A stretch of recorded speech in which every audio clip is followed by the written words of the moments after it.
The other thing is that happens is that you start to see the material break down, like the tape starts peeling off and oozing off or whatever. That's because the world is eating your tent, essentially.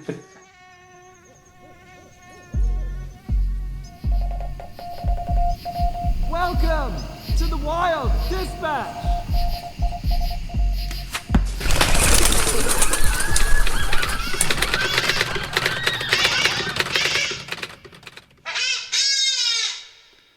Hello and welcome to another episode of the Wild Dispatch. My name's Robin and I'm back with more skills and stories from the wild. Today we have another fantastic guest. His name is Henry Shires. He is the founder and co-owner. I don't know if it's co-founder and co-owner. I'll have to ask him that. Anyway, he's the owner and founder of Tarptent, which is a fantastic ultralight tent company that first came across my radar just before going to Colorado when I was panicking and trying to buy as much lightweight stuff as I could. But anyway, we have a great conversation.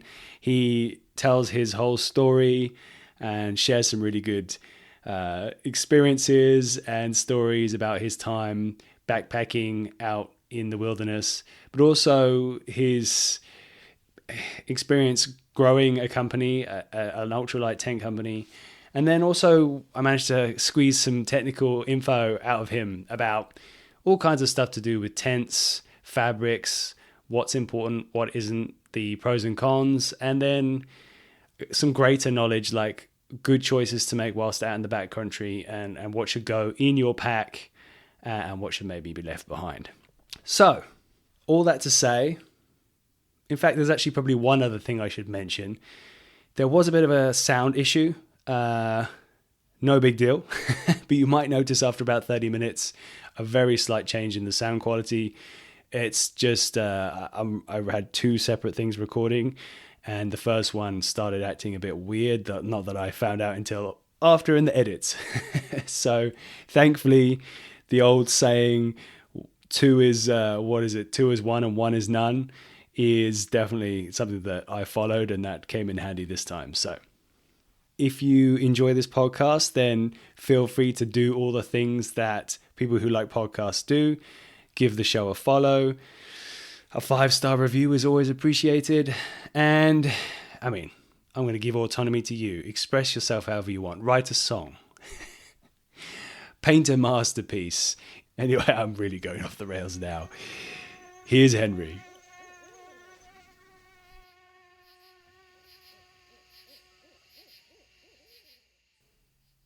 Okay, I think that should be enough. Hi, Henry. Welcome to the podcast. Thank you. Nice to be here. I'm super stoked to get you on. And thank you. Yeah, thank you for joining me and us, I guess, today. I guess we first met, or I don't know, I guess this is the first time we've met, but I first became acquainted with your products a little while ago, just before my trip to Colorado, when I was furiously researching and thinking about all the gear I had, questioning myself and my choices previously with my gear, knowing that I was going to be off in the mountains for a long time. And right. I came across your brand because my tents beforehand, while being great, had served me well in the past, they were exceptionally heavy. So I was thinking of a better option that was going to shave me a few pounds. It did literally shave me a few pounds. Yeah. So I guess we should probably introduce you, though, because I'm already waffling. I wonder, it's maybe better if you wouldn't mind giving me a quick intro as to who you are, the company that you run, and what you like to do in a just like a quick nutshell. We're going to go real deep into everything in a second. Well, the ultimate genesis for Tarptent was that for a long time, I've been an avid hiker. And in 1999, I hiked the Pacific Crest Trail. And in the year or two prior to that, I started researching heavily about food and gear and all the stuff I needed to know to even try to attempt this thing. And I had a lot of old backpacking gear, which I discovered was, too old and too heavy for my needs. Okay. So I literally went to Sears and I bought a sewing machine And I brought it home and I started sewing a few things using some lighter weight material, which at the time was, ripstop nylon and then ultimately silicone coated ripstop nylon, which became the tent. But I started sewing some pants and a little jacket and some stuff sacks and things. That's cool. And I had an old tent, which Hmm. had been barely used from a company called Warm Light. Okay. And so Warm Light, their thing was that tent was a sort of an arch pole supported tent, but it used silicone coated nylon, which at the time, I don't know if it was new, but at the time was sort of the kind of the lightest, strongest thing around, is from my understanding. And I thought, well, this is, it's nice material. I think it would work well for my needs, except that the whole tent is just way too heavy. It's too much pole structure. And, I sort of had anticipated that because I was always the person who liked to just sort of be out and sleeping under the stars if I could get away with it, you Okay. know? Yeah. So I just needed something that if I needed it in case of a rainstorm or ultimately, as I discovered, in case of too many bugs, I needed to cover myself. And so I made a little tarp structure, which was really essentially a modified tarp and some mosquito netting that ran off the sides and then sort of folded inward. And, it's a tarp tent. It's sort of halfway between a tarp and a tent. And in that sort of time period, I had gotten involved a little bit on the internet, and I discovered this website called, I think, backpacking.net or something. So Okay. memory serves. Yeah. And I'd intersected with that community a little bit, and I had so ultimately when I made this little shelter for myself, I threw some plans up there on that site saying, "Hey, I'm part of this new community, and it's all great to know you. And here's a little shelter I have in mind for my upcoming hike." And I started my hike in 1999, and I kept getting emails from people saying, "Hey, that's kind of cool. Could you make one for me?" Like Like, no, whilst I you were hate. on the hike. Well, starting then, and then definitely when I got home, because I Yeah. went back in and I had published some updates and stuff, and it's like, no, I hate hiking, but here's some plans. Have fun with it. Oh, you mean you hate making? I You hate, hate I hate, sewing. sorry, I hate hiking. I hate sewing. I love hiking. I You hate heard it here sewing. first. But I liked what I had created. It worked well for my use. Yeah. Yeah. In the interim, I had a friend that I met on the PCT had a sister who was a home seamstress person.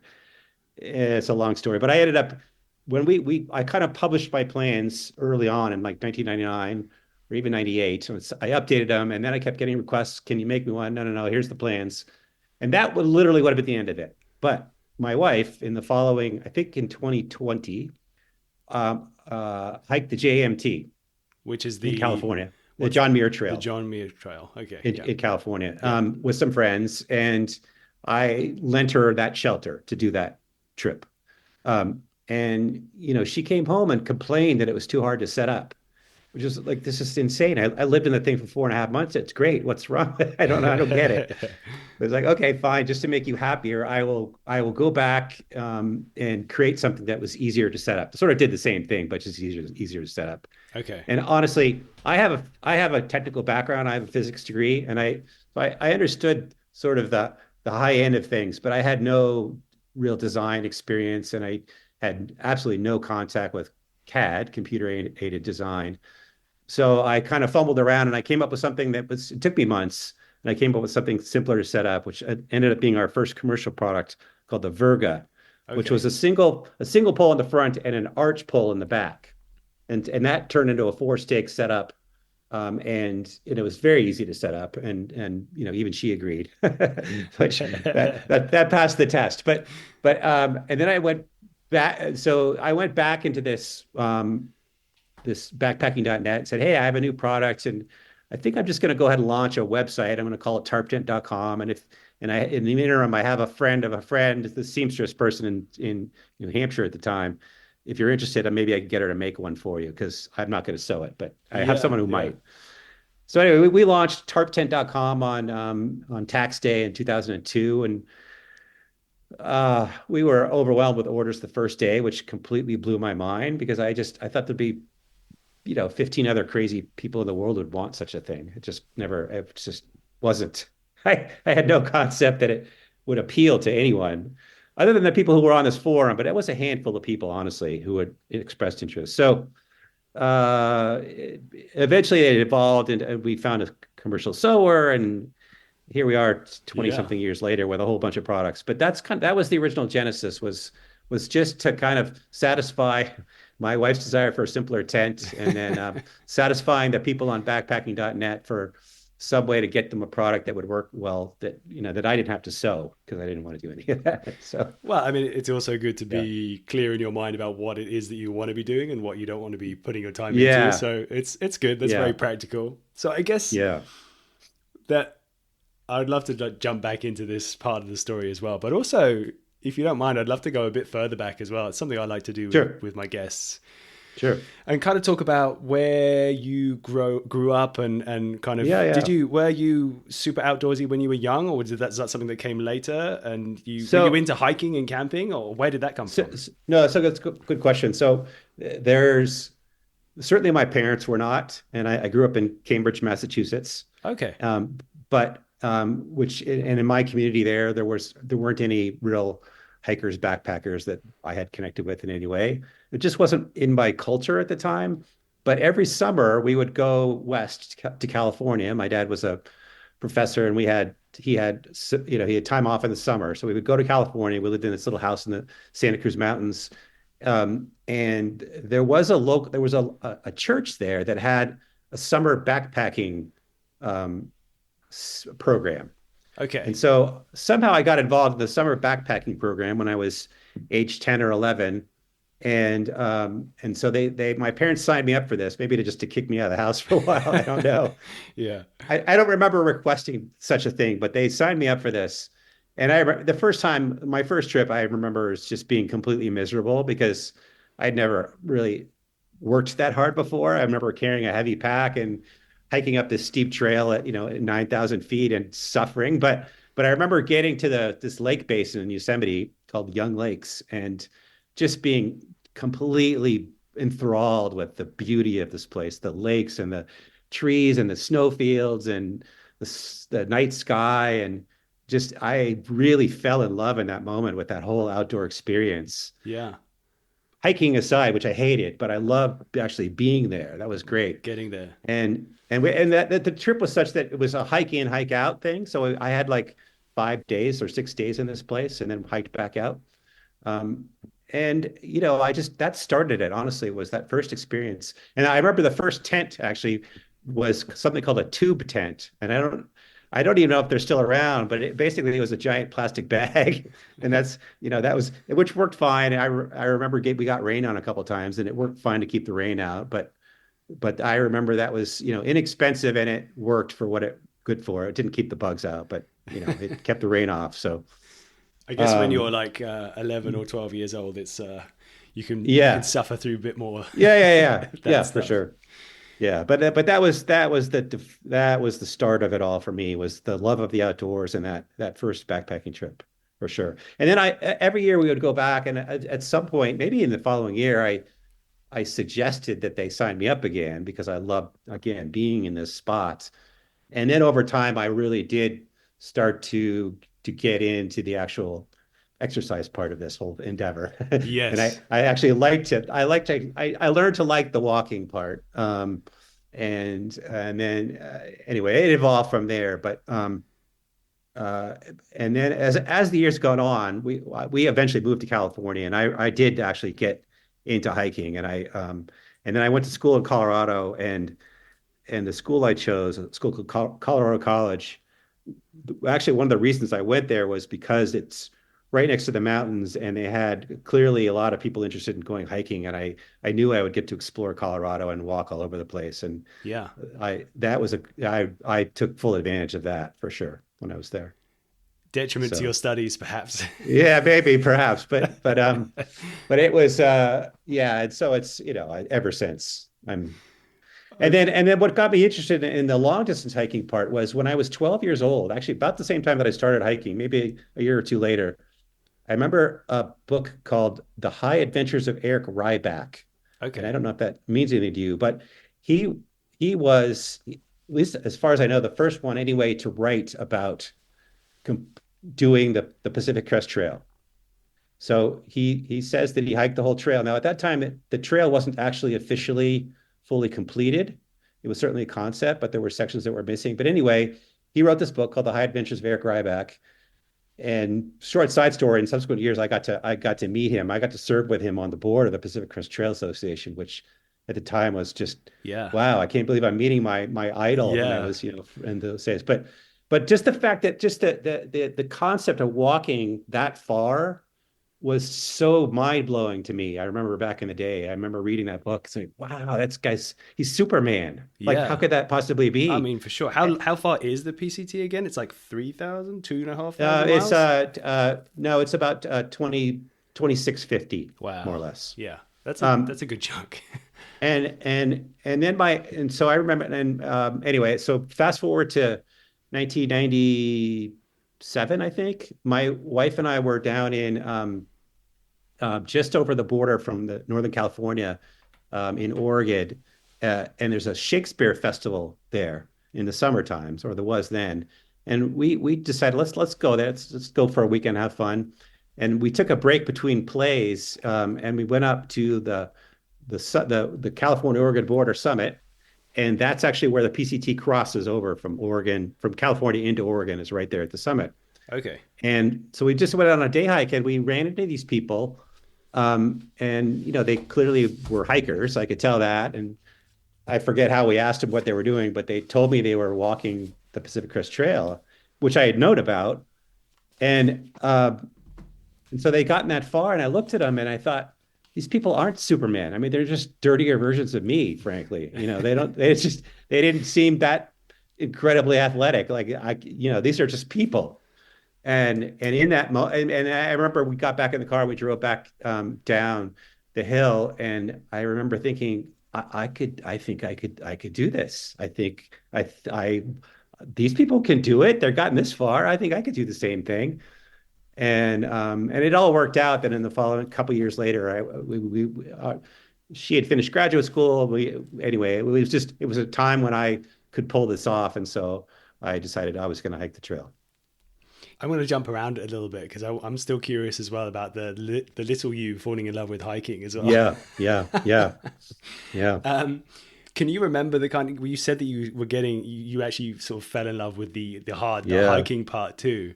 Uh-huh. I mean, it sounds like from some of the things you've said in some other conversations I've heard, that the gear that you had earlier on was kind of a lot more basic, a lot heavier. Yeah. Can you remember some of that stuff that you had and like how it was significantly different? And I mean, I guess it's obviously super heavy, so it changed your experience of of the whole thing, but you still kind of soldiered through when you were younger.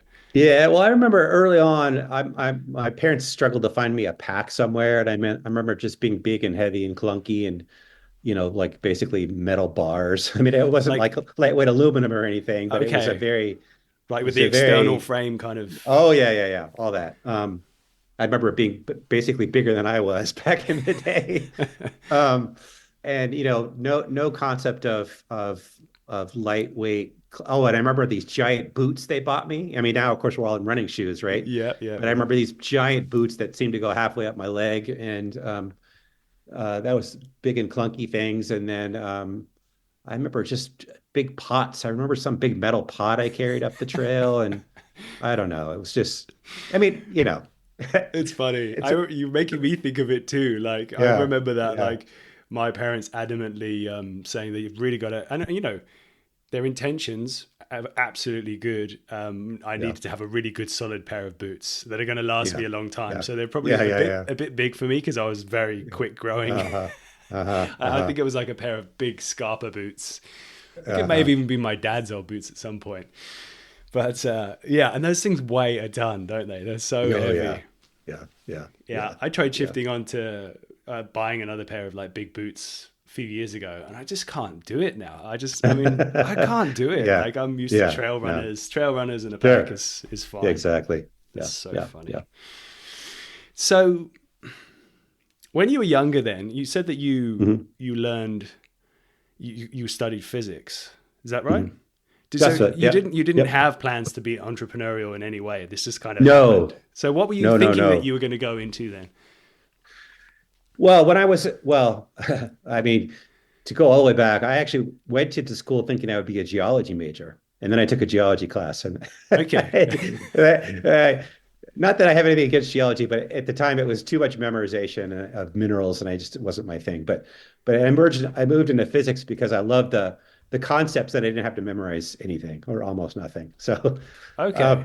but I mean, I ultimately ended up teaching physics for a while. Then I got into the software industry, um, and eventually I wanted to go back and an accredited full-time physics teacher, and that's actually when Tarptent really took off. I was actually in graduate school at the Stanford School of Education, and I was ready to go launch into my new full-time teaching career when Backpacker Magazine, to completely to my surprise, I had no idea they had ever even heard of Tarptent or whatever.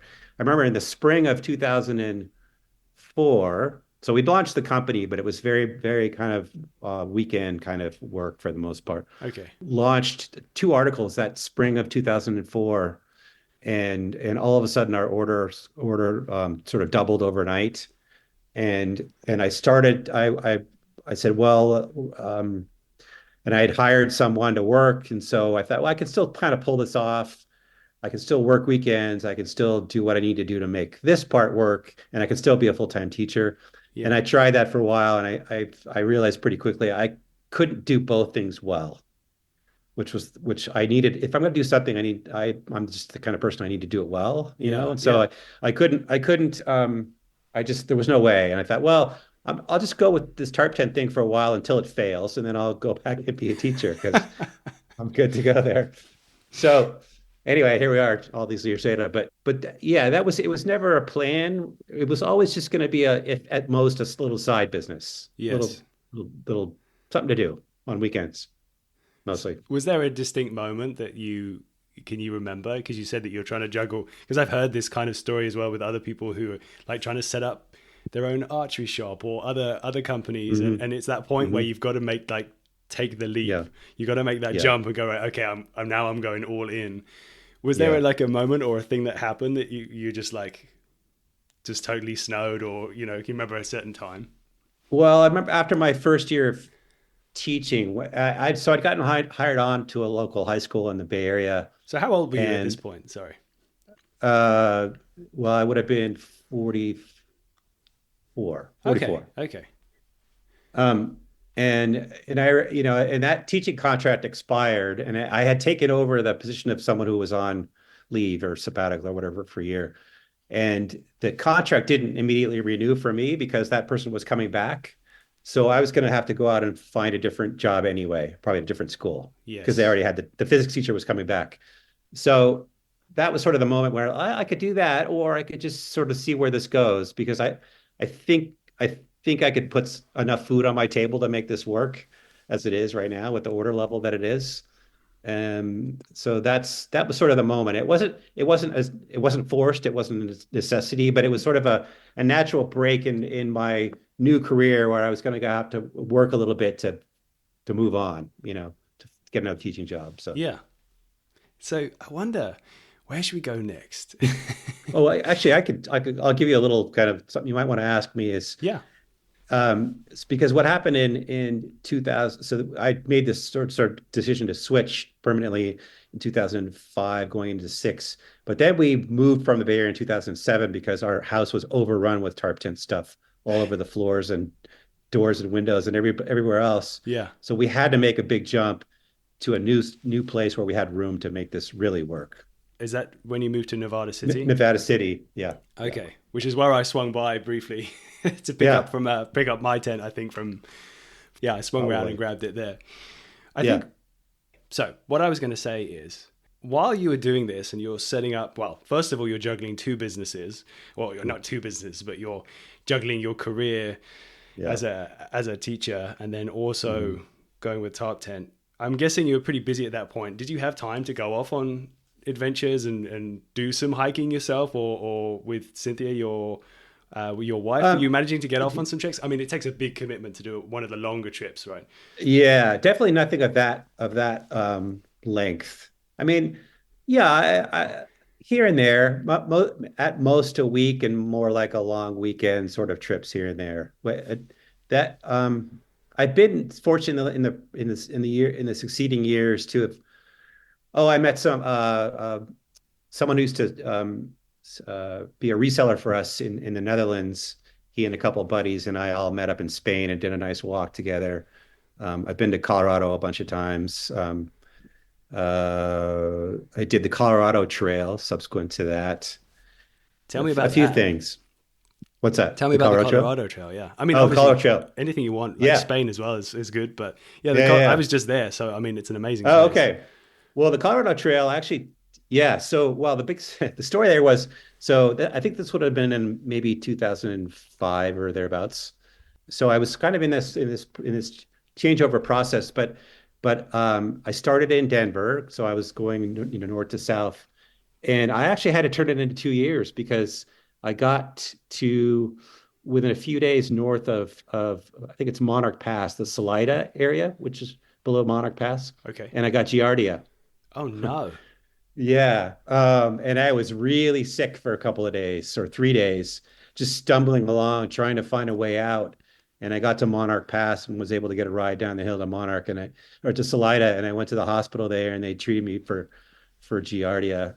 And I went home and it took actually quite a while to get my body back in some sense of normalcy. It took a couple months or more to really get my gut back together again. But then I went back the following year and finished it. So I had to do it.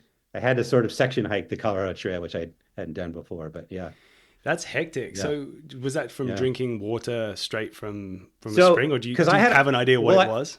yeah, probably. I have a water filter, which I'm pretty good about using. I never ever drink water right out of a stream, Oh, regardless, okay. without it going through the filter. But I think where I went wrong was in the areas coming up out of Denver, you are in some uh, areas where there are clear beaver dams. There's clear beaver activity going on, and I probably pulled some water out of some source like that. And I think where I went wrong was I was probably tasting my dinner food as I was cooking it, and it hadn't boiled yet because I'm otherwise really Oh, good about my drinking water. But I know I have this habit of, oh, is my dinner ready yet? And I yeah, taste yeah, it, and yeah. that's what happened. Yeah, yeah, That's a great point. I'm going to have to keep that in yeah, mind because I am also terrible at yeah, yeah, yeah, not picking up food early on. yeah, yeah, yeah. So, well, I guess in Colorado, did you have many encounters with animals? But other fewer other treks and hiking trips, like encounters that spring to mind with animals or close calls or interesting characters that you met along the way. Um, well, on other trails, not so much. I remember on Yeah. the PCT, a couple of things came to mind. One was that I nearly stepped on a rattlesnake. I remember that was a little scary. And then the other one was a bear, a couple of bear encounters. Nothing that felt too dangerous, but one could have been. I walked into between a mother and its cub, and the mom wasn't happy, and I Oh scooted yeah, out of there pretty quickly. the elegant bow Yeah, out backwards. yeah, yeah, Yeah, I've exactly. been there before as well. You Yeah, don't want to be messing that with yeah, yeah, messing too much with that. yeah, Okay, yeah. so you mentioned before that you went online. I can't remember exactly the website, but you posted your designs and you put Hmm. that up. And it's actually, I think it's still up there, right? Because when I was doing a bit of research before this talk, Oh, I found could the be. whole document and went Oh, through, okay. and it Oh, could is be. super detailed. Yeah. It's great. Like I mean, I didn't make a tent yet, but I looked at the whole thing. It's pretty incredible. You mentioned that you kind of made some revisions to it as well. What was Mhm. your kind of like main parameters then when you were thinking about designing that tent? And yeah, the first The one, first and we one. can talk more about Yeah, the first one. the Hmm. further iterations. But then it's also Hmm. kind of, was that significantly different? I mean, it must have been from what was going on because of the response from everybody else that wanted to buy it from you. What was, so I guess, what were your motivations? And then why was it so different from Yeah. everything else? What was going on at the time? So, yeah. So I mentioned this Stevenson warm light That Stevenson fabric, the silk. tent. Yeah, the fabric, the Yeah. silicone coated nylon. So I thought, yeah, I'm gonna buy some of that fabric. I'm gonna make some kind of shelter out of Yeah. it because it's very light. And then, like I said, I like to sleep out. I love to sleep out if I can get away with it without any sort of tent. So I wanted something that would I could sort of drape over the top of me essentially if I needed it. But so it would be floorless because there was no point in putting a floor into something where I already had a floor. I had a ground sheet. I was just going to Okay. sleep on the ground sheet. And so the tent that went over me didn't need a floor because I Yes. essentially already had a floor. So the tent that went over me just needed to keep the rain and then of course have some way to keep the bugs out if it was a bad bug situation. So that was literally the impetus for this thing was I just need a really minimalist shelter that's light, keeps the bugs out, keeps the rain off, and that I can not use it all if I Yeah. don't need And it. how much did that initial design weigh? I think it's somewhere in that document. It's Yeah, I think around that's right. 18 ounces Yeah. or so, That's pretty or so, I light. think. Yeah. What was the Yeah, not weight of the bad. tent that you were taking Um, around from the other company? oh, it's well, the warm light tent was more like three Yes. pounds, I think, which sort of 3.5 pounds or something, which isn't that bad, but it was just more tent, more just tent than I wanted. I Yeah. wanted something simple. So that was the first impetus was just something that worked well enough for me to where I could, pack small. It was light. I could use it or not. Most of the time, I wasn't planning to Okay. use it Okay. So it's like anyway. a backup. If I could get away with it, yeah. If I get away with it, I And wasn't going how to use did it you at all. find it Yeah. in kind of the rain with splashback in situations like that? Rain bouncing off of the ground. Yeah, that was never a problem because it was wide enough that I could Okay. center myself. So anything that came in through the sidewall mesh didn't actually make it to the middle part of the tent where Okay. I was. So then I guess you made that evolved design for your wife, and then things started to take off when you were selling tents. Hmm. How do you think Hmm. the design of tents has evolved? How do you think things are changing? I mean, it's been quite a big chunk of time now, but you've got a Hmm. lot more designs now. So I guess I would love to hear Hmm. kind of if there was like a kind of gradual change as you brought in more designs. I guess you had more nuanced needs for the audience as well. That was kind of a thing to be Yeah. thinking about too. Well, so there's the general market trends, which we could talk about, and then there's sort of the general Henry Shires Okay, okay, Tarptent trends or way of thinking about stuff. So for me personally, and for our company, the product evolution over time is really just it's I would like to say there's a plan, but there really hasn't been. It's just I've worked at this long enough now to where I have certain design elements. So, for example, something called the pitch lock corner, which is two little carbon fiber struts that form a stable end, and you can pull out and stake. We use one stake to pull it out. That I feel like I can recombine in different ways depending on how what I want to do with it to form new structures. So it's sort of taking bits and pieces of design elements and then recombining them in some way to solve some new yes, new purpose. And then ultimately, and I've always talked about this, but I think of shelters as what I call skins and skeletons. So there's the thing that holds it up, that's the skeleton, and then there's the skin, which is the fabric that goes over the top of it. And they're all tents are that way ultimately. And so originally and to this day, I'm not a trekking pole okay, user. Um, and that was something that I actually had to learn along the way was that wow, this is really a thing. People, and so repurposing trekking poles for tent setup was actually never even occurred to me early on until I started hearing from people that they were replacing our poles that we ship with the tents with their own trekking poles because why not? They're already in their yeah, it hands, makes right? absolute It just sense. But that it's never so occurred true. to If you're me. not using it, why would you think of that? Yeah, yeah, exactly. So basically, we've gone down the line of trek. We started actually with sort of the hybrid trekking pole. Well, at the time, I didn't trekking poles again weren't in my mind, but there was an arch pole tent. There was an arch pole and trekking pole tent or trekking pole that were integrated into the design. So it was sort of a hybrid. And then we've evolved into all trekking pole tents and all arch pole tents, and even somewhere in between. So anyway, it's the skeletons have evolved over time, and of course the skins. Back in the day, it was all steel nylon. It was that way for a long time, and then in recent years, we've moved into other fabrics, and notably the and almost an order of magnitude lighter, of course, is Yes, Dyneema okay, fabrics. And we were I was personally very hesitant to use that fabric for a long time because the price, frankly, it's just it's when you buy it at a wholesale level, it's 4 or 5 times the price of the Wow. fabrics that Okay. we were using. So that turns into, double or more the price of the finished tent when you're all done with materials and manufacturing. And it just rubbed me the wrong way, and it still does. I still not sure I would shell out the money for a tiny tent of my own, But it's interesting though. but I know people who know people, so I get them for less these days. But yeah, they're very, very, very expensive, and I understand the lightweight Definitely. appeal Yeah. certainly.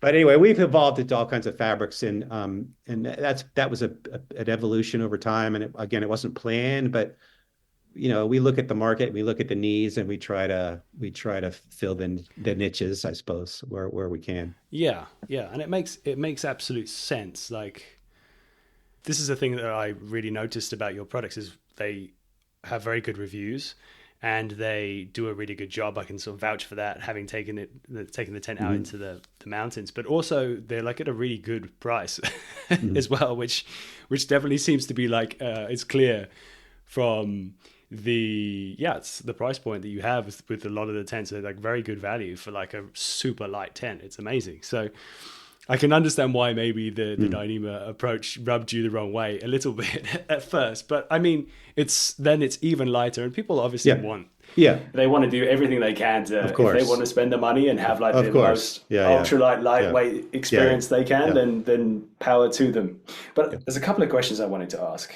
You're talking about two different things, obviously, Dyneema and sil nylon. I think that's Hmm. the right term. Hmm. I mean, obviously, price is a big aspect of the difference between them, but Hmm. and weight. But is there other elements of them that the kind of comparison of the two Sure. Sure. Sure. fabrics? Yeah.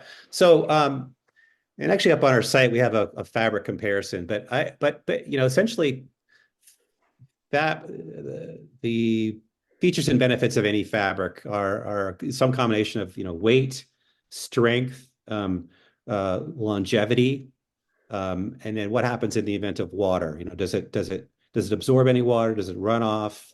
Does it need to be seam sealed or not? The fabrics sort of ultimately you want any fabric to keep the rain off of you, and ideally you want it to last for a long time, and you want it to be cheap.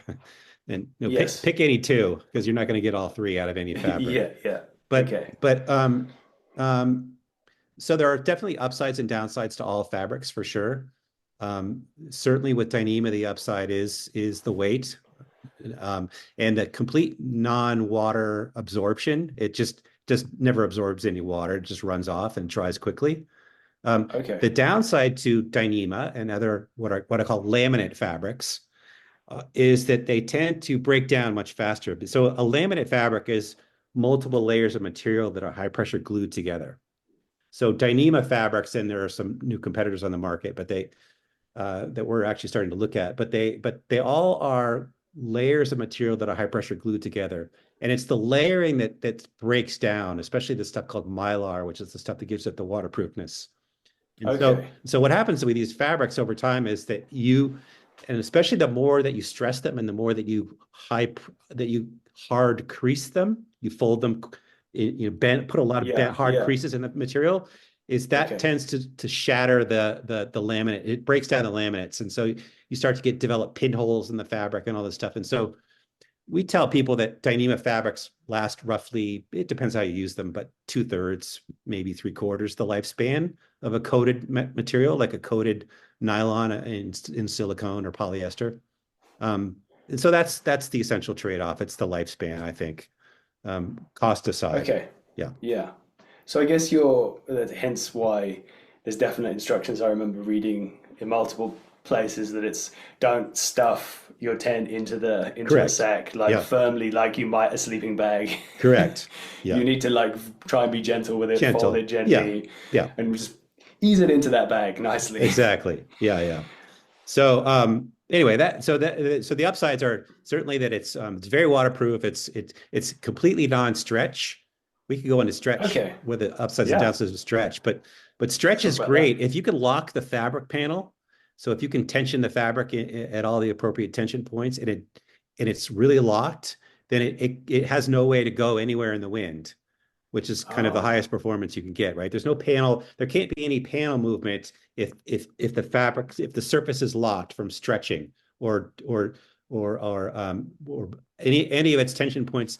If all of its tension points can't move and the fabric itself can't stretch, then the fabric can't go anywhere in the wind, right? it's going to be So that's solid. so Yeah. that's the best wind performance you could ask for in that situation. So, is there a world where if you are in a very windy situation, that's going to put a little bit more load on the pegs that are Absolutely, yeah. putting like No, in no, there? So you've really yeah, got to make sure that that's yeah, firm. absolutely. So that's where the resistance comes from. Ultimately, is your connections to ground, right? Yeah. So yeah, any tent in the wind is really only as strong as its connections to ground.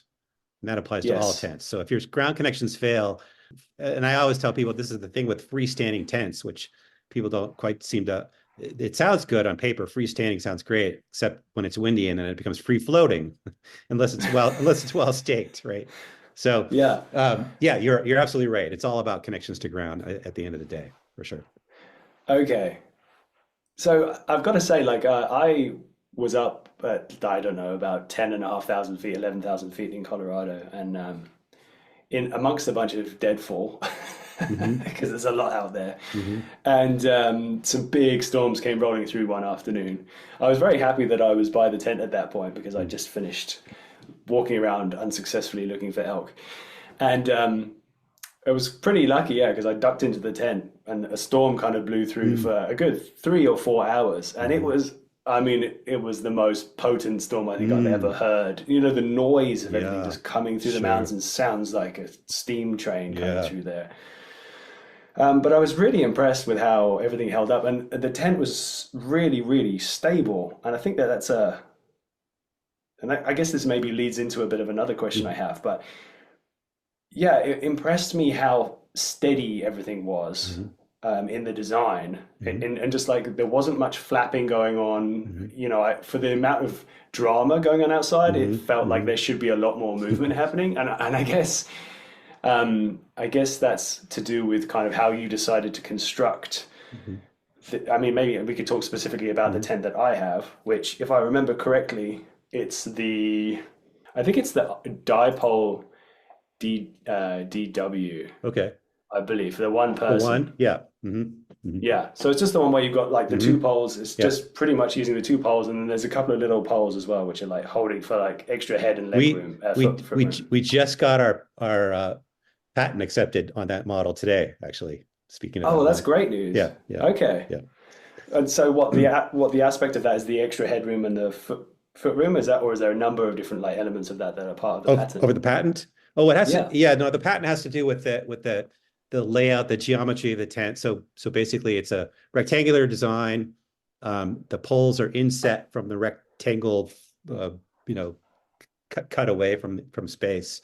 And then because the poles are inset and because the tension lines go out to the corners, it it stands with four stakes with no other stakes coming off the sides, which is one of the features you probably discovered. You can open and close the doors without any Yes. guy lines coming off the sides, right? Yes. Yeah. Yeah. So, I mean, you can use them if you want, but they're not required. So that's essentially that hadn't been done before, so we patented that. But that's but I like that model a lot. Yeah, I've used it. Yeah, well, I mean, I think you recommended that model to me because I Hmm. was looking at a Hmm. different one beforehand, and then Hmm. you asked how tall I was, which is Hmm. like 6'4", and I'm Hmm. very glad that you Yeah, yeah, switched my focus to that one yeah, because it's got lots and lots of yeah, room. yeah. And yeah, I felt positively cozy in that storm, so Good. it was good. I think I maybe hadn't put one of the pegs in properly, or stake, I guess you'd Hmm. say in the US, in properly on one of the corners. So And I it had to jump popped. out at one point. Yeah, it Yeah, popped, and I had yeah, to just put the yeah, back stake in yeah, yeah, yeah, at one point. But then, yeah. yeah, it was great. It really held up well. So the thing that I did ask you that we jumped all over the place, but I wanted to ask you about single wall versus double wall Hmm. and warmth and wind and Hmm. all those kind of aspects about what I Hmm. guess it's also protection against insects. Hmm. I guess there's pros and cons, aren't there? But Hmm. maybe we could talk a little bit about that. Yeah. So, well, okay. So with respect to single wall and double wall, so the again back to this word I like to use called skins. Double wall Okay. an exterior skin and an interior skin, and they're separate, and they're separate compartments essentially, which has definite advantages. So trapping heat being one of them, separation generally from perhaps an outer and the underside of a wet fly because there's condensation or maybe leaks. But the point being that you've got another compartment inside an exterior compartment. The exterior compartment takes the rain, and your interior compartment theoretically anyway stays drier and warmer than your exterior fly, right? So that's the advantage. Yes, yeah. The downside to it, of course, is now you've potentially almost doubled the amount of skin, the amount of fabric, so the weight goes up. And if it's all kind of a wet environment anyway, I don't care what tent you're in, you're going to be damp. If it's Yes. just damp hour after hour, day after day. And so to the extent that you're in a damp environment anyway, all the time, there's less advantage to a double wall in the sense that it's all going to be damp anyway. And so, you know, Okay. it's and then so ideally what you should be able to do is separate the interior from the fly if you need to, and dry them separately or carry them separately, so the wet outside doesn't contact the dry inside. But at some point maybe the inside's wet anyway, and so that doesn't help. Okay. Yeah, I guess you're saying about eventually the inside's going to get wet. And I'm guessing the reason why is to do with condensation. correct. Yeah, So maybe we could talk a bit about that because yeah, yeah. in my mind, in my experiences, I don't know why, but for whatever reason, it's like enough of a sacrifice of weight for me. Hmm. Like having a double, like Hmm. having the double wall, I really Hmm. like having that Hmm. extra. I'm not sure what it is, Yeah. but I like it. Um, but then again, I haven't been in very, very prolonged rain. Hmm. So I haven't really experienced that. But maybe you could explain, yeah, why that wetness happens. Yeah. So condensation is atmospheric physics uh, when water vapor contacts cold surfaces. So it Okay. changes its state from gas to liquid. That's condensation.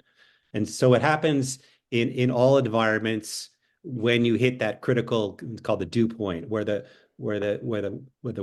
suspended water, the gaseous water vapor contacts cold surfaces, that changes it into liquid. So that's why you get dew on the grass in the morning, and it's also why and there are lots of in the real world there are lots of microclimates. So it depends on what's happening at nighttime, and you get radiational cooling at nighttime, and why areas that are open to the night sky get literally colder all night long because of something called infrared radiation. In areas that are under trees, that radiational process is blocked, and so the areas under trees stay warmer than the areas out in the open night sky. So I've had lots of cases where it's really cool to see this. A tent Yeah. can be pitched half out into the open night sky and half under some sort of tree cover, and the part that's open to the night sky will be wet, and the part that's under the tree cover will be dry. And it's because of the difference in temperature between the part that's open to the night sky and the part that's under the tree. Those are actually two different temperatures. And so the water condenses on the cold part and not on the warmer part. It's interesting that way. Interesting. But yeah, so basically, but when you're in a double wall tent, your interior compartment is almost necessarily almost guaranteed to be warmer than the outer fly, because your body heat is Yes. leaving your compartment and it's coming up and it's contacting the surface of your interior, which is not directly contacting through the fabric the outside world, right? There's another air gap between your interior compartment and the underside of your fly. And the Okay. underside of the fly is often very close to the outside of the fly in terms of temperature. It's a very thin piece of fabric, right? So whatever the outside temperature is of the fly is pretty much what the inside temperature of the fly is especially on a very thin fabric. But Yes. but now but on a double wall tent, now you've got an air gap, and now you've got a secondary layer which is now being heated by your body, right? And so that interior layer is often warm enough because of that, to trap your body heat and then to prevent the condensation. It doesn't do anything to change the humidity levels, but you're breathing Yes. all night long, and human bodies exude a substantial amount of water every night. Just breathing, I forget what the exact number is, but it's many ounces of water, or many grams of water. Sorry, that that that No, you're ounces is fine. that you're exuding all night long, and depending on how your tent is pitched, and whether it's blocked or venting or not venting, that water often can have nowhere to go. So there's a lot of water. Yes. There's a high humidity in any tent, or almost always in a tent. Um, but you only experience that for condensation if the fabric temperature is cold enough. Otherwise, it just stays in gaseous form and you don't really notice it. Okay, there's nothing for it to be condensing against. Yes, right, right, right. Okay, so then there is a benefit to having a bit of a airflow as well, Yeah, so potentially, so or yeah, so airflow, the upside to airflow is that if the outside air humidity is lower than your inside air, which unless it's raining or you're in a fog or something, usually the outside humidity is lower than your inside humidity because you're breathing inside and not all that water is getting more and more dense, loaded with your breath, the water that you've just breathed out of your body. Whereas the outside air is free to flow around, and so its humidity is lower. And generally, it's a good idea to vent your tent, right? Because what you're doing when you're venting is you're replacing the inside high humidity air with lower humidity air from the outside. So you're getting rid of the inside yes. air, replacing it with lower humidity air, and that tends to limit the condensation potential. But again, if it's raining on you or you're in a foggy area or whatever, it's cold enough that there's already a lot of water vapor in the air, and so bringing more in is just as loaded with water vapor as the air that's already in your tent, and then that doesn't help, right? So it only makes sense if it's kind of a Yes. Yeah. drier, but Yes. Yeah. Yeah. cooler is Yeah. okay, but as long Yeah. as it's dry. If it's Yeah. wet and Yeah. cold, not Yeah. good. Yeah. It doesn't help. I'll say that. Yeah. It doesn't help. Okay. I'm curious about the pegs that you use. Yeah. The stakes, I should say, for Yeah. people who might not That's understand what a fine. Yeah. peg is. Yeah. In England, we call them tent pegs. Yeah. Yeah, I noticed they are Eastern branded, I think, Yeah. which I mean I'm an archer, so I kind of instantly recognize like, oh, Easton. and Yeah. it seems like maybe Yeah. it's like a similar kind of technology, like a hollow aluminum hmm stake with a Yeah. point on the That's end. right. Yeah. What's your what's your thinking behind that versus some of the other designs of tent peg? So, pegs, stakes are again like fabrics. There's no perfect one. So the differences between various flavors, if you want to call them that, would be length. It would be in thickness. It would be in perhaps exterior geometry. Like you could have the ones that we use are tubular, of course, and you can have Yeah. ones that are sort of like cross-sectioned in an X pattern. You know what I mean? Like they're Mhm. flared. You can have that Yep, kind. You can yep. have ones that are kind of bent. There's all kinds of different Like the ways. V. Yeah, you can Yeah, have all kinds of yeah. different ways that you do stakes. We have used the Easton stakes for since we started the company, because we started with them, but also because we found them to be, among the various options there, people generally have good luck with them. They are light, right? They are Yeah. hollow tube. The downside to hollow tube and they're light because they are hollow tube. The downside to hollow tube is that you need to be a bit careful with them. Like you can't, especially if you want to bang them with a rock to drive them into the ground. If you hit them at an off angle a bit, you're more likely to break the stake, fracture it, snap it, because there's no metal in the middle of the stake. It's just air, right?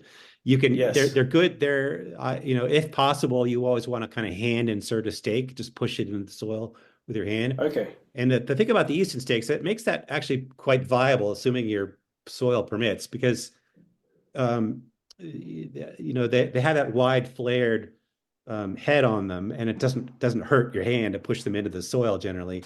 Some of the other tent stakes alternatives I've seen, especially like the ones from MSR, which are good stakes, they hold well, but they're brutal on your hand to push those things in and out Yeah. of the soil. So we've stayed away from those, but again, there's yeah, but even whatever stake you choose, it has to work with or be compatible with the soil type, right? So you can have soil that works really well, that for which a certain stake works really well, and then you can have soil that it doesn't work at all for that stake, and you need a very thick stake, wide stake, or you need a really thin stake that kind of squeeze down between the rocks better. And so like I said, I always tell people bring a variety of stakes because it's cheap insurance in case you lose or break one, or because your soil type is wonky and your preferred stake just doesn't work in that soil very well. So Yes. I guess, I mean, I'm not speaking from personal experience, but I've heard that people who love to be very ultralight will kind of tend to find other solutions for stakes yeah, anyway. Like, sure. Yeah, no, you could always stones. block if you have to. You can block one, right? So you could even leave the stake in the stake loop and then press it flat on the ground and put a rock on top of it. You could, as long as you can hold it to the ground somehow. Or Yes. anyway, yeah, it's all about just keeping that point fixed, and you can get creative. I'll say that. Yeah, I mean, I know I had to the other day hiking back up into a mountain area, and I didn't even get to the spot where I thought I was going to camp, and suddenly it was dark, and I was surrounded by elk Ah, who were like running around a breeding kind of fog, I think, and I decided I didn't want to go any further. yeah. At that point because I didn't want to scare them away. So all I had as options was just like a bunch of deadfall around me. Yeah, yeah, So I sure. had to kind of get creative, just tying I get to the guidelines and deadfall. Yeah, various things totally. to Yeah, the deadfall around me, and it was fine. yeah, And that yeah. was a perk of having a small tent too. I It get meant I it. could Yeah, sure, squeeze into a small little gap, sure, sure. and that worked perfectly. So I guess maybe we already talked about this. So tell me if we have already, because I mentioned it, but I don't know if we actually discussed it. The kind of pros and cons of poles, Hmm. trekking poles Hmm. versus conventional tent poles as Hmm. design, because I Hmm. know that you have quite a few tents which are more about having kind of like a flexi pole design, Hmm. which Hmm. is kind of what I imagine if I would say, oh, think of a tent. That's probably how I would Hmm. originally have thought of a Yeah, tent. But then the other one's like my one, which is like almost entirely dependent in design on a trekking pole kind of yeah, format. yeah. Sure. What are the Yeah, yeah? yeah. What are the Sure, kind of sure. benefits? So a trekking pole or alternatives, just any kind of vertical pole. Yeah. If you think about it, it gives you one fixed point in space. So basically, the trekking pole, usually the handle sits on the ground and the tip goes up into space, although you could do it reverse. And that's from that one point in space, you can hang or suspend or tension fabric, right? So Yeah. if you have two poles, that's two fixed points in space from which you can tension fabric. So, and those 2 points, ideally, if the stake is if the tent is well tensioned, are fixed. They're locked from moving anywhere. If you have good tension lines, but that greatly limits the possible geometry of your tent. So basically, any lines that come down off of that high point have to come down as straight lines or lightly curved lines, but they can't sort of come off those points as maybe an arch sort of geometry. They can't come off as a circular arch kind of geometry unless it's an inverted arch, a curve downward toward ground, but not a curve upward towards space. That's Yes. just physically impossible with a trekking pole tent, Yeah. right? Okay. Okay. Yeah. Right. So that limits the geometry. So generally trekking, and we've tried to address in some of our tents, including the dipole, but generally a trekking pole tent, the downside to one is that you often end up with limited interior volume as a result. So you might have a nice Mm. high point, but then you've got these lines that come down off the trekking pole and which ultimately have to terminate to ground somewhere. So you often end up with kind of unusable space at ground, especially as you get near ground level, because the fabric tends to fall off and ends at ground, and so a few inches in or a few centimeters, even meters in from that ground point become unusable because the slopes just don't permit parts of your body Yes. to get into that volume. So Yeah. the upside to an arch pole, and again, it's one fixed point in space. So not only is it a geometry problem, but there's also a fabric tensioning problem. So all that fabric that's sort of left to float out in space, that's not actually attached to the tip of your trekking pole or is not connected to ground, is free to experience gravity, and it's free to experience wind forces. And so you get more panel movement typically in a trekking pole tent, and you get less volume out of a trekking pole tent typically, unless you address it some other way.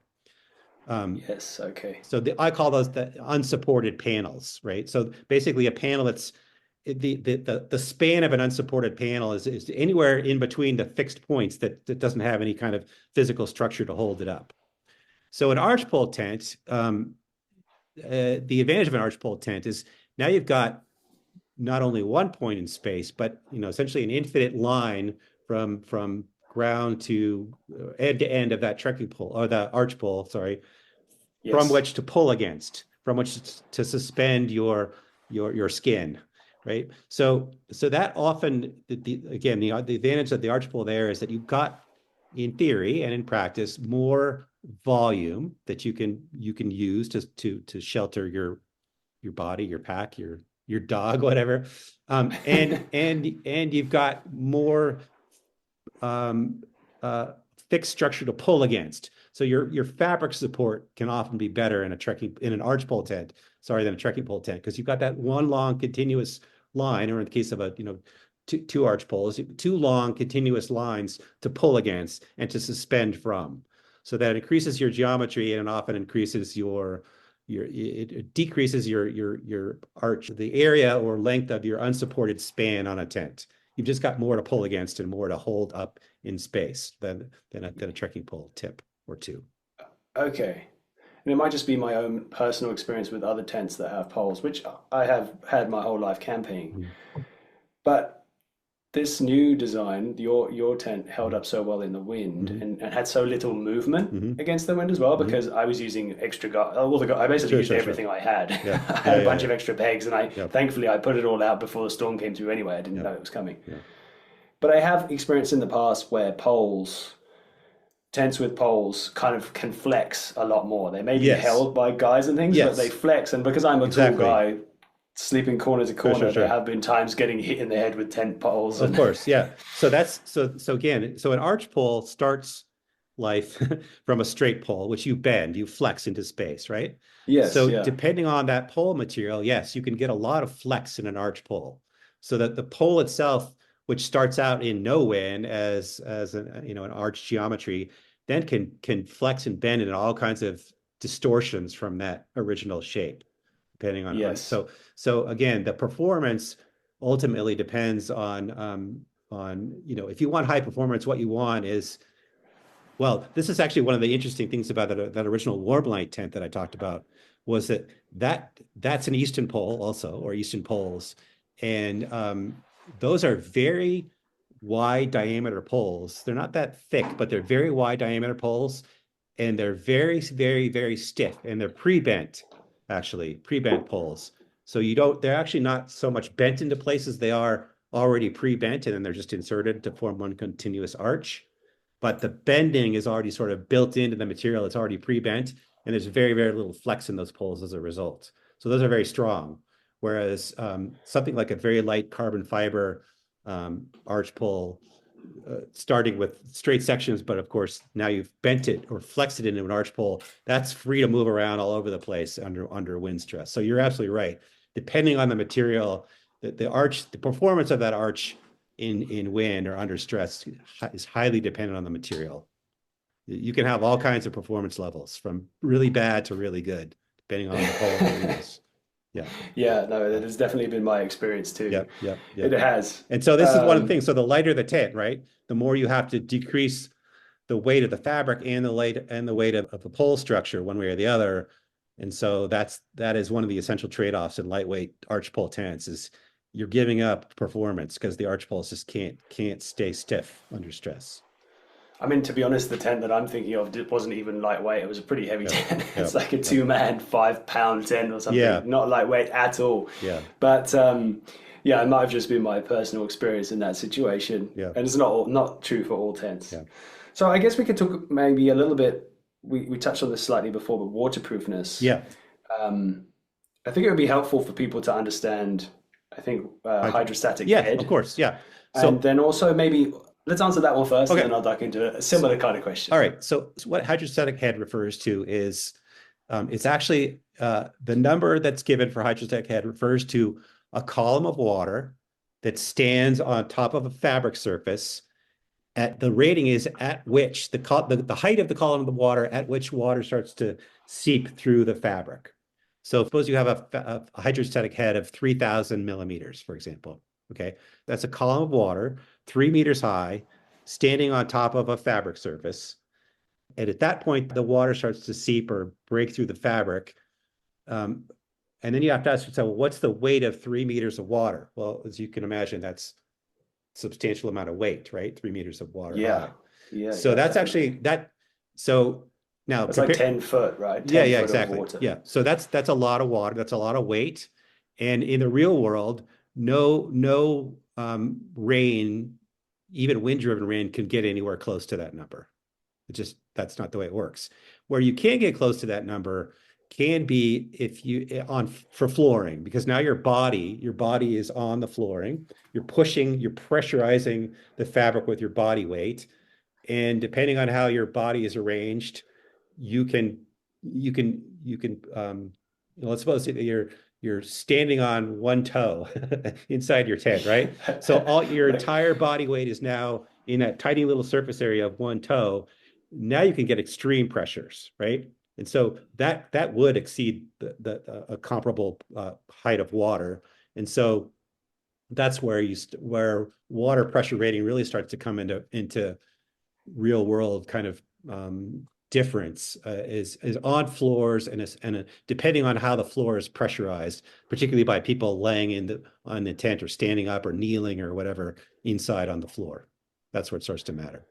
So that's actually a good thing to be aware of if you're shifting around in your tent, just like try and avoid Sure. actually kneeling directly on Yeah, yeah, the yeah. floor And versus like a pad or and something like and I'll that. say this too, that the floor rating, what happens under tents, what basically you have to ask yourself what happens when it's raining and you're in a tent. What's happening? Well, the water's hitting the outside of your fly or tent, it's running off. And then the question is, what happens when it hits ground, right?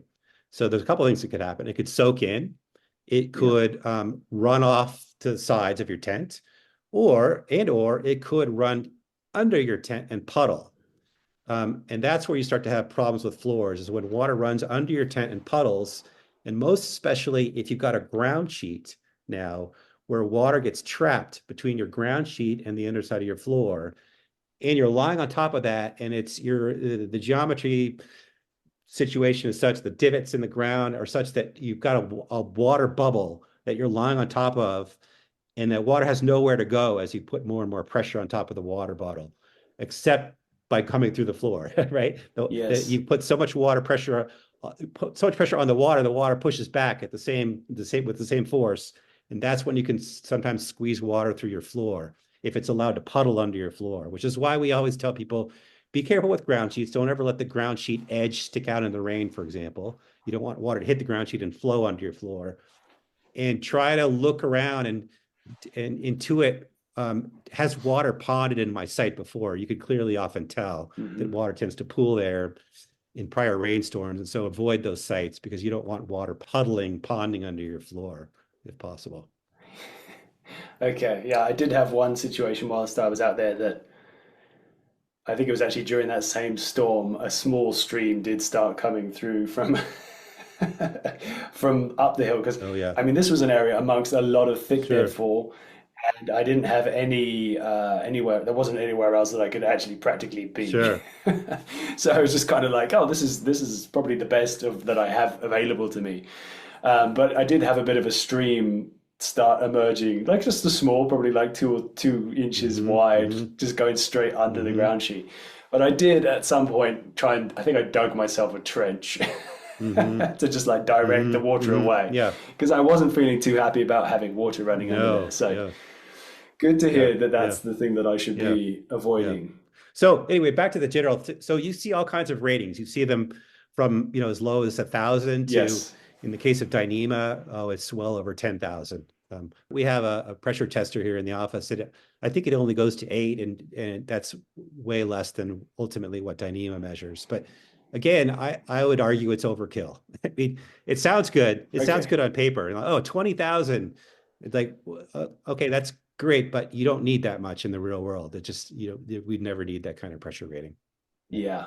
That's not Yeah. how marketing No, works, is it, no, for no, it's people? not. No, no, it's not. We like the big numbers. Yeah, yeah, yeah. So then I guess I've got a question about seam Yeah, sealing. So this is something that yeah. you is like a requirement when you buy a tent or when one buys a tent from Tarptent, but it's also something that you guys do and you Hmm. sealed the seams on my tent Yeah. before it arrived. What's your thinking behind that? Is it what's your kind of motivation? So, it's a good question. So again, this goes back to the nature of fabrics and the coatings, especially the coatings. So we've for the entire life of the company, we have used silicone coatings on coated fabrics. The advantage to silicone coatings is that in the long term is that silicone it's called an inorganic material. So it's not something it's not a hydrocarbon based material. and therefore it's not food for anything. So it's not capable of rotting, for example. So you don't get rot, you don't get mold, you don't get decay in silicone coated fabrics because nothing eats it. Great. And what happens with polyurethane coated materials, which is much more common in the industry in tent fabrics, is that the polyurethane is a hydrocarbon, and it literally becomes food for microorganisms if you leave it wet for too long. So over time, this is why tents rot. They get that stinky smell, and you start to see. The other thing is that happens is that you start to see the material break down, like the tape starts peeling off and oozing off or whatever. That's because the world is eating your tent, essentially.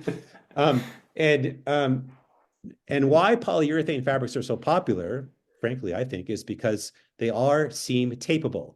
So it's possible to lay a strip of glued on fabric wherever the seams are constructed, and that blocks the water from getting through. So that makes them waterproof. And so the customer buys a tent that's ready to go. It's been taped, and you don't have to worry about water getting through. It's just that in the long term, that material breaks down. And so you start to hear reports of, oh, my tent's starting to stink, or worse, it's the seam tape is starting to peel off, which doesn't happen with silicone fabrics. It can't. So the upside is that you can tape it, you can deliver a tent that's completely ready to go. The downside again is longevity, its performance over time in wet, and especially in wet environments. Silicone coated fabrics, there is no machine, and that could all be done on a machine basis in a factory, so it's quite easy. More like large scale capabilities. On a large scale, exactly. Okay. So there is that we are not aware of any commercial process for seam taping silicone coated fabrics, because it's a hand process. You have to basically squirt silicone out of a tube and press it on by hand to make this work. We don't know of any, I wish we did, but we don't know of any machine, production capable process for applying silicone coated seam tape. It just doesn't exist. So silicone coated fabrics have to be seam painted one way or the other. And yes, we offer a service and we offer a kit, but yeah, you have to set up the tent and literally paint silicone on the seams to make that work. The upside to it is it never rots, and it lasts the length of the life of the rest of the fabric on the tent. Yes. So that's a trade-off. Admittedly, that's absolutely a trade-off, but that's the nature of the fabric. Yeah. That's interesting. That's good. Thanks for answering that, because I was curious about that myself, Yeah. with the nuance of that kind of detail when I was looking at the tents Yeah. you had to offer. So this is kind of more of a bigger area question. I wonder if you have a view or an idea about where you think ultralight tents might be heading. And this might be obviously as much as you want to give away yourself, but if there's anything exciting new, like stuff that you're looking at that you want to talk about, if there's anything coming up, or if you think it's at the moment it's kind of going to stay the same. Well, this has been true for a number of years. Clearly I think the overall trend in the industry is trying to get lighter. And I'll credit our, I didn't start this by any means, but the original kind of these lightweight tent was sort of I want to get that because it's light. I don't know. I've never heard of Tarptent or whatever company, but this looks interesting because look how light it is. Yeah. And so the bigger companies have picked up on that, and they've gotten lighter and lighter over the years for sure. And to do that, you have to make sacrifices. Less isn't more in this case. So you have to lose weight either through the pole structure, getting thinner and lighter poles, or by getting thinner and thinner fabrics, which have other issues with longevity and pressure rating we just talked about. Yes. But that's definitely a trend, and so the breakthrough a number of years ago was of course Dyneema. I mean, that was a substantially lighter fabric. It was until I think just in the last 3 years maybe, a monopoly. It was a patent protected material, and so but that has now expired, which is why you're seeing some competitors coming into the market. We've started to incorporate some of that competition made by a company called Challenge Sailcloth. So this ultra TNT fabric that we've started to incorporate in some of our tents. is essentially Dyneema, but a little different fiber grid, but it's all exactly the same materials as Dyneema fabric, but substantially lighter, and it's got an upside to it where one of the downs, I'll just digress here Yeah, briefly. yeah. One of the downsides to Dyneema fabrics, which is not the case with certainly with silicone fabrics and really with polyester as well, except in the area of the seam tape, which can stretch permanently. But Dyneema has a problem whereby, so again, it's a laminate fabric and it's got a fiber grid and it's got mylar layers in it. The mylar gives it the waterproofness. The fiber grid gives it the strength, the resistance to stretch. But that fiber grid can only resist forces in sort of horizontal lines and vertical lines that are orthogonal to one another. So it's a grid pattern, vertical lines and horizontal lines. And as long as the stresses are right along those grid lines, the fabric's good to resist stretch or deformation. What happens though is that in the real world, you'll always have forces that are sort of diagonal through the lines. So they're not along the fiber grid lines. They're at some other angle. And so what happens with Dyneema tents over time is you start to see kind of puckering going on, kind of wobbly, the fabric is not, it's not new anymore. It Yes. starts to stretch and get weird deformations in the material. So it starts to lose its shape over time. And so this Ultra TNT fabric that we're starting to use solves that, or at least it addresses that significantly by putting fiber lines diagonally through that grid, that Dyneema branded fiber grid line. So now you've got some extra way to support or resist stresses that are not directly along the horizontal and vertical grid lines. So it much better resists deformation. So that'll inevitable improve longevity then of that fabric. longevity. Yeah. So anyway, that's one of the, so basically there's still technology that's ongoing and evolving with regards to these laminate fabrics and, to address the longevity issue.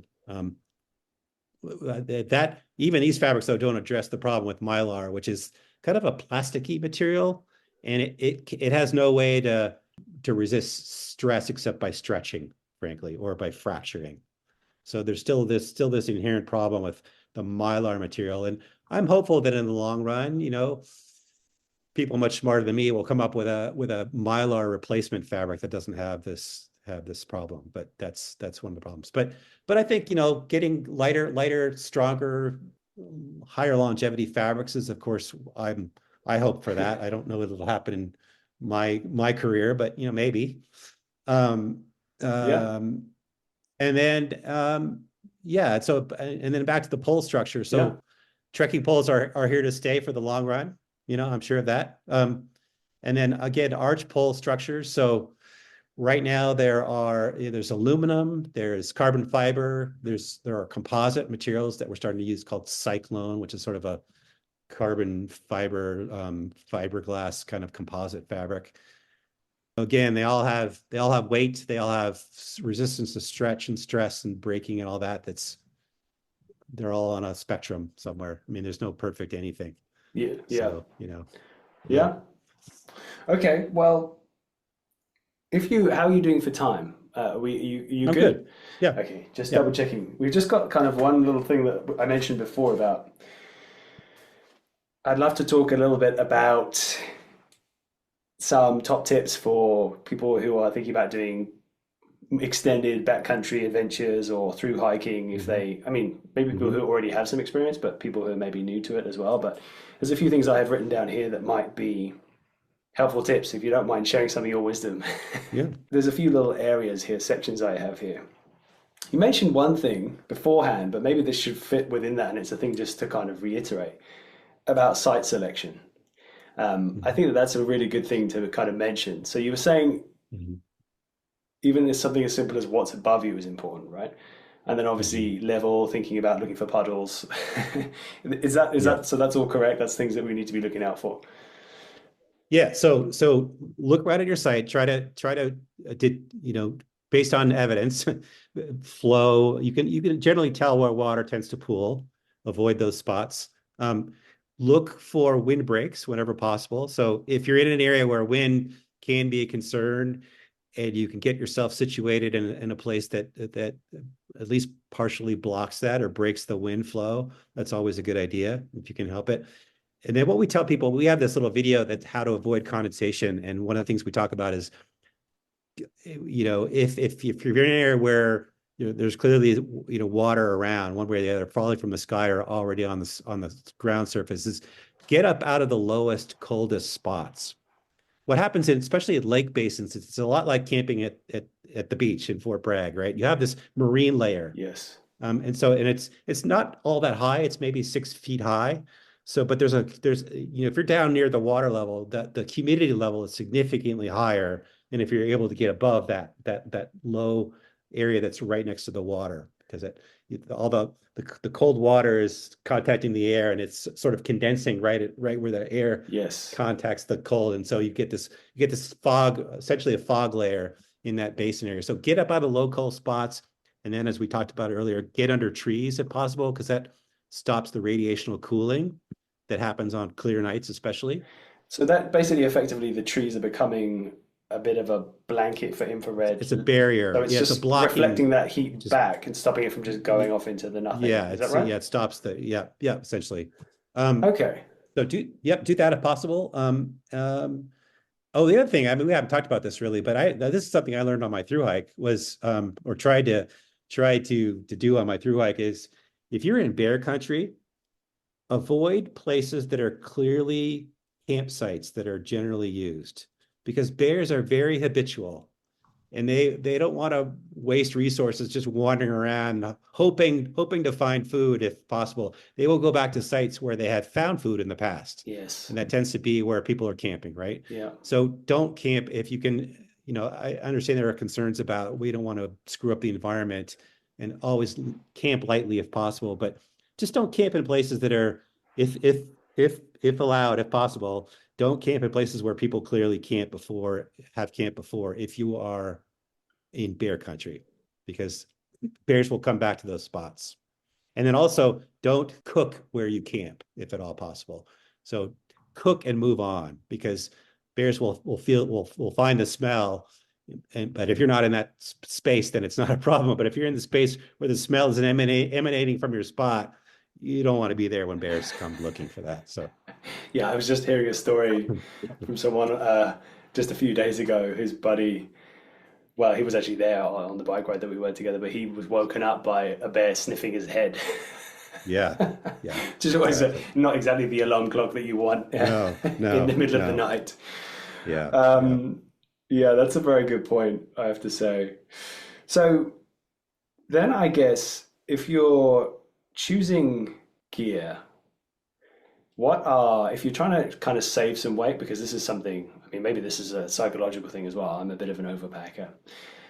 And I try to work against that. But what are the kind of best places to save weight?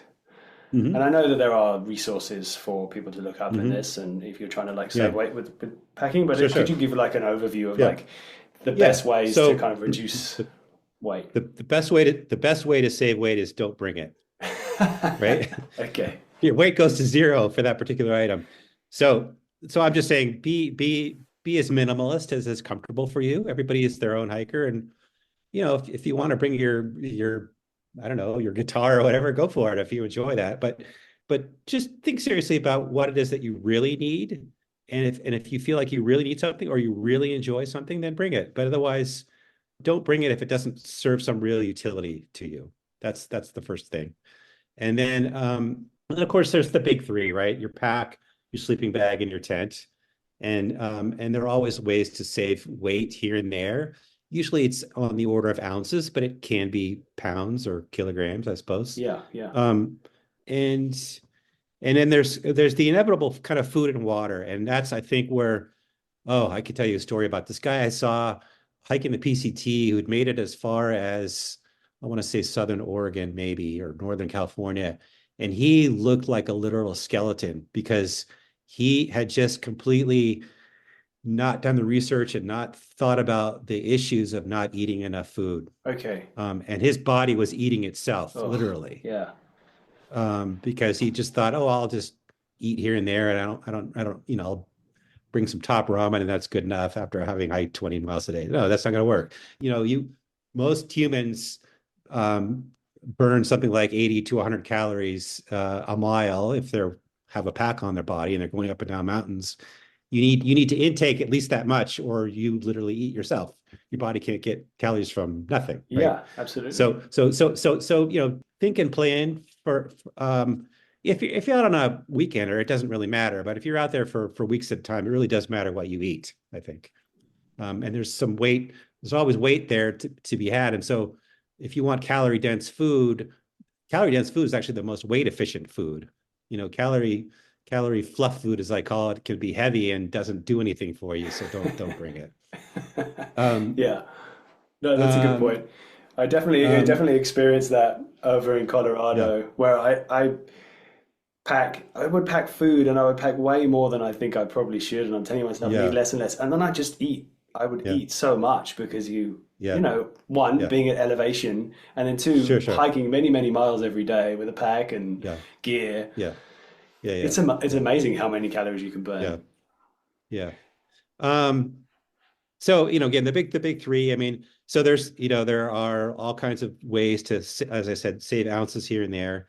It's the other thing I would say is, and I have conversations with people about this all the time, and there's some pushback, but I tell people that it's ultimately it's a percentage game. So if you start with a pack and it weighs whatever it weighs, and then you start, let's say, subtracting a few ounces off that because I found a new lighter tent or a quilt instead of a sleeping bag or some frameless pack instead of a frame pack or whatever. The ounces that you save, grams, sorry, Yeah. that are it's ultimately a percentage to what you started with, right? And so, let's suppose that you save 8 ounces. I got this new 10, I saved 8 ounces. Cool, but that's a cup of water. And your pack weight will fluctuate way more than that every time you fill up your water bottle. So can you actually notice that in a loaded pack? I would argue no, you can't. So I would say just don't get too stressed about weight. If you've done the right things and you've minimalized what you're bringing, don't bring the stuff you don't really need. And think about the utility. And yeah, do what you can to save weight on individual items. But at the end of the day, again, it's a percentage thing. And so if you're already carrying some number of pounds of weight, and it's up there in the 20s or whatever, and you lose a half a pound, you're not going to notice it. You Yeah. just aren't. Yeah. So yeah. Your time and money is maybe better invested elsewhere. Yeah. Yeah. Yeah. Yeah. I think so. So then I guess this is probably, I say that in inverted commas, probably the last question I have for you, which is maybe like a mental question, really, which is about Hmm. going off on your own and doing these kind of trips. Not necessarily on your own, it could Hmm. be with friends as well. But is Hmm. there kind of any Hmm. ideas or thoughts about attitude or like Hmm. a way, like a thought process or a way of approaching the issues or situations that inevitably happen when you're off on these Hmm. adventures? Things happen that don't always go to Hmm. plan. Is Hmm. there anything or any thoughts or advice that you have for that kind of situation? For planning for It's like possible it's stuff problems. goes wrong, or it's just kind Yeah, yeah, of like yeah, yeah. what's the Well, helpful okay. kind No, of that's point of view to no, have? it's a great question. So I think one really basic thing that people should do is bring a repair kit. I talk to so many people who don't bother to bring like needle and thread or duct tape or anything like that to address some sort of gear failure along the way. And it's you're hiking along and all of a sudden your strap rips or your I don't know your tent line pulls out or whatever, and you're like, what do I do now? Well, it's not a hard thing to fix if you just had brought a needle and thread. Yeah, So do that. Bring a at least minimalist repair equipment to handle stuff that can go wrong. yeah, Um, yeah. That's a great point. these days, well, too many people get in trouble with this, but of course there's the whole kind of cell phone thing, and I don't. It's okay if I get in trouble because I'm just gonna Yeah, call yeah, the helicopter to come yeah, fix yeah, fix me. You know, don't do that because that puts too much. But um, we talked about food. Think seriously about food, especially on longer trips. You don't want to be in a situation where you're running really low on food or you're not eating well enough. I think that's an important thing. it's a safety And thing as then, well, I guess, right? Like the it's going to safety thing. Yeah, yeah, affect the way you think about totally, solving issues. totally.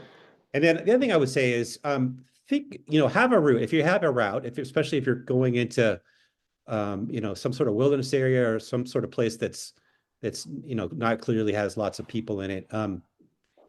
Just have in mind what your escape route might be if something goes wrong. Um, often there are, exits. You might have to go up and over a little summit somewhere, but there's an easy way down and out of there if you need to get lower, to get to a road, to get help one way or the other. Just have it. I think have it in your mind. Um, don't head into a place where it's a beginning and end, and whatever happens in between happens. Whatever between, just think about what would happen. How would I escape if I needed to? Yeah. Not depending on a helicopter to come rescue me. It's a really good point, and it's actually one that a guest has made before, which is like self-rescue is like the best thing. Like pushing a button on the emergency sat nav is not, you can't automatically assume that it's going to be right. That's it. They're just going to come in and save you. They've got to find you, and you don't know how long that's going to take. So yeah, exactly. No, it's a really good point. And also that's a really, I mean, I admit I haven't thought too much about that in the past, but having an understanding of like the area you're going to be in and knowing, okay, you never want something to go wrong, but if it does, often when things are like high stress or you're in a situation where, okay, I need to make a plan quick, if you've thought about that kind of stuff before, that's going to be probably something that makes quite a difference of knowing what your options are pretty quickly. Yeah. So that's great. Well, thank you so much for sharing your time and all your... You're very welcome. Yeah, your experiences and stories. I had a great time. That was really good to hear. You're very welcome. One thing I would say is we didn't talk a whole lot about tent design. The specifics, but two things. One is I couldn't do what I do without CAD, computer-aided design software, which I can't, I've said this before, I can't draw a stick figure to save my life. But I can picture what it is that I want to do, and CAD software can make it come alive on the screen and in practice. And that's a priceless tool for me. The other thing is, up on YouTube, we have a number of videos, and there is a video in there about tent design, which if you're into this kind of thing I think it's worth watching. It walks people through kind of my process for thinking about tents. And anyway, I often come at tents from the practical point of sheltering people. Ultimately it's about people, and it's about covering the occupants in a sufficient way to protect them from wind and rain and snow and bugs and all that stuff. And so you have to start from that. You can't just go, I'm going to design a tent, and oh, by the way, it doesn't fit this guy because they're too big. And oh well. I mean, like I need to start from what it is that I'm trying to do, which is to shelter someone or someone's people, and then build the structure over the top of them. So anyway, that YouTube video goes through that whole process. But so we should I mean, it's funny you say that, because even in some of the way that you show some of the imagery on your website, which has like design profiles, you can see the thinking there with like a model of a person and them sitting up and how the tent interacts with that. It's very practical in that sense of really optimizing space, which is why the one that I have works so well for me, given my long body and enormous feet. Because I know that even some of the guys I was with over in Colorado who had single wall tents, they had real issues with their sleeping bags being up against on their feet. It's not a perfectly flat terrain or whatever, their feet touching the walls and then having to always be trying to dry their sleeping bags out. Which is why if you haven't been through the process, it's easy to get distracted by specifications. When you look at a tent, you go, well, it's 90 inches long and 50 inches wide and 50 inches tall or whatever, which is at one point in space, right? It's one measurement, but it doesn't tell you anything about actual usable volume, because humans aren't stick figures, right? They have width and length and height and all that stuff. And so it's something you have to think through when you're a designer, is what's the real world here, and what is their length and their height and their width, and what do they do with their elbows and their feet and their head at night and all that stuff. They're not perfectly laying still all the time. They're going to be moving around. So I guess, is there anything else that you were hoping that I would ask you about? Like I should ask that now, if there's something else you wanted to chat around today. No, I don't think so. The other thing is, I came at this originally from pure utility. I just needed a solution. I couldn't find on the market anything that I wanted for my particular use for the PCT. And ultimately that turned completely, it was never intended to turn into a business or a line of work or a career. And it did, and I'm fortunate that way. But I think just for people, it's amazing. I think how if you have a passion for something, it can become something that you never intended it to be. Just my passion for the outdoors. That's driven my life in so many ways. And I never had my parents not sent me to that original church trip all those years ago, it probably wouldn't have happened, frankly. Yeah. Yeah. So, It's true. I mean, yeah, it's amazing how much more motivation you can have and yeah. focus and all those things. And Yeah. for me personally, if it's something I'm passionate about, Yeah. then I will pour everything into Yeah. it. So Yeah. that's Yeah. thank you again. And Yeah, we you're should very do a little welcome. bit now. Like you mentioned that you have some great videos on YouTube. How do people find that? Do you know what your channel is Well, there? it's the YouTube channel. It's just tarptent.com/YouTube, I think. Okay, Or perfect. sorry, YouTube.com/tarptent. We have there's a number of videos up there, but that design video is I think if you're interested in design, I think it's worth watching, Yes. because I just walk through the process and my thinking. Yeah. Okay. And Yeah. so your website, I'll put links to everything in the show notes as Okay. well. But your website, Good. tarptent.com, I believe. Tarptent.com. And then are Mm-hmm. you also on social? Are you on any of those Yeah. places? Instagram/Tarptent, I think. Okay. Cool. Yeah. Instagram, Facebook, same thing, /Tarptent. Those are our social channels. And then YouTube. That's it. Yep. But thanks again. That was amazing. Well, Thanks thank for you. explaining so much and like the detail and so very illuminating. Yeah, really good. Oh, well, So good. hopefully at some point, if there's any big change or anything, I'd love to have you back on and Yeah, that'd be hear great. some more stories and get some more Yeah. intel on the Yeah. world of tents. Yeah. And I hope you continue to get good use out of your dipole Oh, I one am. DW, which is what you have. Yeah. Definitely, Yeah. yeah. Good. It's amazing. Good. It's like so easy to just throw in my backpack and not Excellent. worry about it. So, Excellent. All right. okay, Well, thank you. yeah. Appreciate it. Thanks very much, man. All right. Take care. Okay, bye. All right. Bye-bye.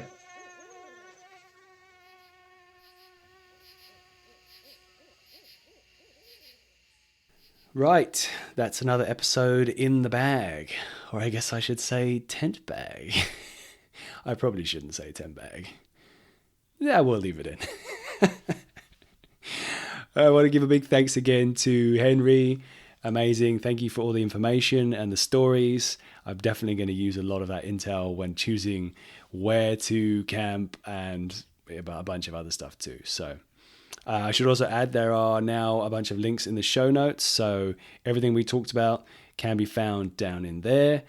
If I forget something, I don't think I will, but if I do forget something, shoot me a message. I'll add it in. That would be handy. Thank you. Definitely go and check out their tents. Head over to tarptent.com and give it a look. I can definitely vouch for it. It may sound like I'm affiliated in some capacity, but I'm not. I just spent a month over there and became a huge fanboy of their stuff. It's something really empowering, maybe emboldening, maybe not. Yeah, I think it's just an extra little bit of confidence that you have knowing that you have a really good tent in your pack that's super light and is going to hold up in some nasty shit. So good stuff. A quick little bit of waffling about what's going on over here in Northern California at the moment. Mushroom season is really getting into a rhythm. It's cooled down a bit, so they're not popping quite as much as they were, or at least it did for a while, but now they seem to be coming back. So that is extremely exciting. I'm completely obsessed. I've had over 20 king boletes, loads of chanterelles, even like giant cabbage mushrooms, which you may or may not have seen me wearing as a Mugatu style wig on Instagram. Probably should calm down a bit, but I can't help myself. I even actually can happily report that yesterday my turkey hunting was interrupted by finding my first ever batch of Matsutakis, not just like this season, but ever. They've eluded me for a number of years, so I was very excited.